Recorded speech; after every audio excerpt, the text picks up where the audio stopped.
আজ ১১ই মে ২০২৬। একদম সোজাসাপটা কথায় বলতে গেলে পশ্চিমবঙ্গের রাজনীতি এবং অর্থনীতির জন্য আজ একটা বিশাল দিন, এক্কেবারে ঐতিহাসিক। আমরা দেখতে পাচ্ছি রাজ্যটি তার বহু পুরনো কল্যাণমূলক বা ওয়েলফেয়ার মডেল থেকে সরে এসে সম্পূর্ণ একটা নতুন যুগে পা রাখতে চলেছে। চলুন আজকের এই এক্সপ্লেনারে আমরা তথ্য আর প্রমাণের ভিত্তিতে খতিয়ে দেখি ঠিক কি মেগা চেঞ্জ আসতে চলেছে। আজকের আলোচনার রোডম্যাপটা একটু চট করে দেখে নেওয়া যাক। ১. নতুন কল্যাণমূলক মডেল। ২. লক্ষ্মীর ভাণ্ডার থেকে অন্নপূর্ণা ভাণ্ডারে রূপান্তর। ৩. আবেদনের আসল সত্যিটা কি। ৪. শুধু নগদ টাকা নয়, এর বাইরের সামগ্রিক সুবিধা। এবং ৫. এই বিপুল খরচের সাথে অর্থনীতির ভারসাম্য রক্ষা। এখানকার প্রেক্ষাপটটা কিন্তু খুব ইন্টারেস্টিং। একটু ভেবে দেখুন, সদ্য একটা বড় নির্বাচন হয়ে গেল, আর আজ নবনিযুক্ত মুখ্যমন্ত্রী তার প্রথম মন্ত্রিসভার বৈঠকে বসেছেন। মূল এজেন্ডা কি? রাজ্যের গোটা ডাইরেক্ট বেনিফিট ট্রান্সফার বা ডিবিটি পরিকাঠামোকে আদ্যপান্ত বদলে ফেলা। তো চলুন সরাসরি আমাদের প্রথম বিভাগে ঢোকা যাক। নতুন কল্যাণমূলক মডেল এবং তার রূপান্তরের চিত্র। এই টাইমলাইনটার দিকে একবার চোখ বুলান। পরিবর্তনের গতিটা জাস্ট অবিশ্বাস্য। ফেব্রুয়ারিতে পুরনো মডেলের ভাতা বাড়ছে, আর মে মাসেই নতুন সরকারের শপথ ও প্রথম ক্যাবিনেট মিটিং। জুনের মধ্যেই আবার নতুন ফর্ম বিলি টার্গেট। বুঝতেই পারছেন ইস্তেহারের প্রতিশ্রুতিগুলোকে বাস্তবে রূপ দিতে প্রশাসন কতটা বিদ্যুৎ গতিতে কাজ করছে। এবার আসা যাক আজকে সবচেয়ে চর্চিত বিষয়টিতে, আমাদের দ্বিতীয় বিভাগ, লক্ষ্মীর ভাণ্ডার থেকে অন্নপূর্ণা ভাণ্ডারে এই যে শিফট, সেটা নিয়ে। এখানেই আসল চমক। পুরনো ব্যবস্থায় বয়সের একটা সীমা ছিল, আর ভাতার পরিমাণ ছিল ক্যাটেগরি অনুযায়ী ১৫০০ বা ১৭০০ টাকা।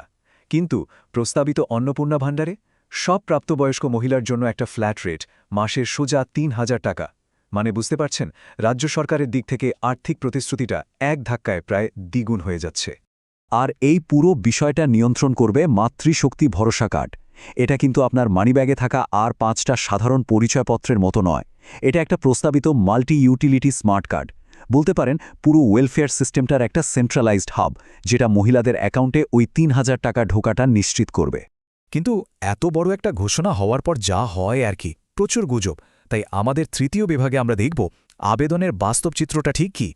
প্রস্তাবিত টাকার অঙ্কটা এতটাই বড় যে সবার মনে এখন একটাই প্রশ্ন: অন্নপূর্ণা ভাণ্ডার প্রকল্প কি তবে অফিসিয়ালি চালু হয়ে গেল?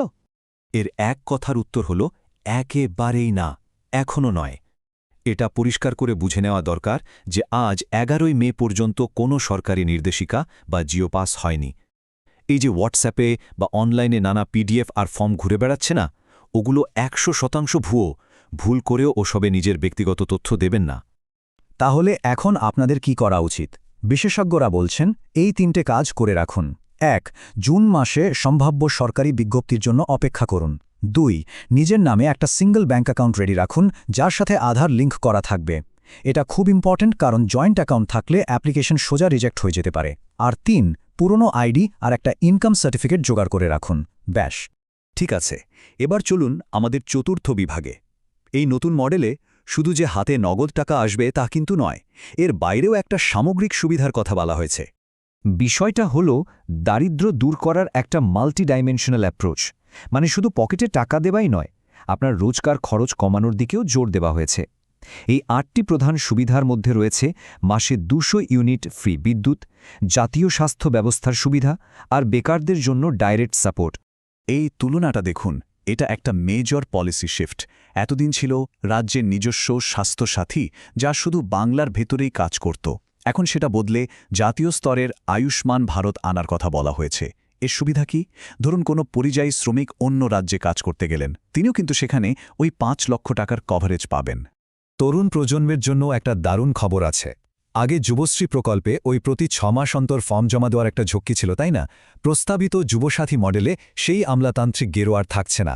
২১ থেকে ৪০ বছর বয়সীদের জন্য মাসে ১৫০০ টাকা নিশ্চিত, এবং সেটা টানা ৫ বছরের জন্য, কোনো রিনিউয়ালের ঝামেলা ছাড়াই। এতক্ষণ তো সব ভালো ভালো কথা হলো।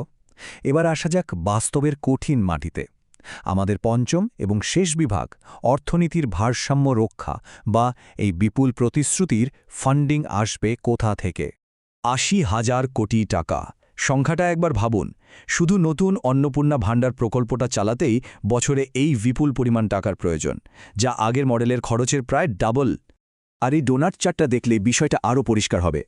যখন একটা রাজ্যের বাজেটের প্রায় ৪৫% চলে যায় শুধু সামাজিক কল্যাণমূলক প্রকল্পে, তখন নতুন রাস্তাঘাট, ব্রিজ বা শিল্পের মতো দীর্ঘমেয়াদী পরিকাঠামোর জন্য হাতে থাকে সামান্যই। এটা যে কোনো সরকারের জন্যই দড়ির ওপর দিয়ে হাঁটার মতো অবস্থা। তার ওপর রয়েছে উত্তরাধিকার সূত্রে পাওয়া এই পাহাড় প্রমাণ ঋণের বোঝা। ২০১১ সালে যেটা ছিল ২ লাখ কোটি টাকা, ২০২৫-এ এসে সেটা দাঁড়িয়েছে ৬.৯ লাখ কোটি টাকায়। সোজা কথায়, নতুন সরকার একটা বিশাল ভারী ব্যাকপ্যাক নিয়ে ম্যারাথন দৌড়াতে নামছে। ঠিক এই কারণেই প্রবীণ অর্থনীতি বিশ্লেষক বুড়োশিবা দাশগুপ্তা একটা খুব দামি কথা বলেছেন।